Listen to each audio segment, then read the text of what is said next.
চাহিদা ও যোগানকে সামনে রেখে বিশ্ববাজারে দুগ্ধ জাতীয় পণ্যের দাম কমেছে। গ্লোবাল ডেইরি ট্রেড জিডিটির মার্চ মাসের প্রথম নিলামের তথ্য বলছে দুগ্ধ জাতীয় পণ্যের দাম 0.5% কমেছে। 178 ব্যবসায়ের অংশ নেয়া নিলামে 20,977 টন পণ্য বেচাকেনা হয়েছে। টন প্রতি গড় দাম পড়েছে $4,209। নিলামে নিউজিল্যান্ডের ফার্ম মালিকদের সমবায় প্রতিষ্ঠান ফন্টেরার ননিযুক্ত গুঁড়ো দুধের দাম কমেছে 2.2%। টন প্রতি গড় মূল্য পৌঁছেছে $4,061। বাটার মিল্ক পাউডারের দামও 1.8% কমে $3,013 হয়েছে।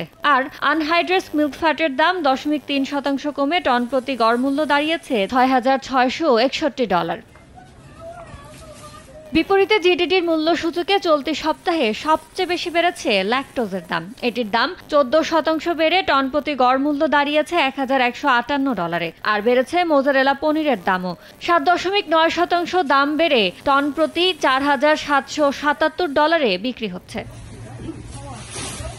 এদিকে মাখনের দাম 2.7% বেড়ে টন প্রতি দাঁড়িয়েছে $7,577।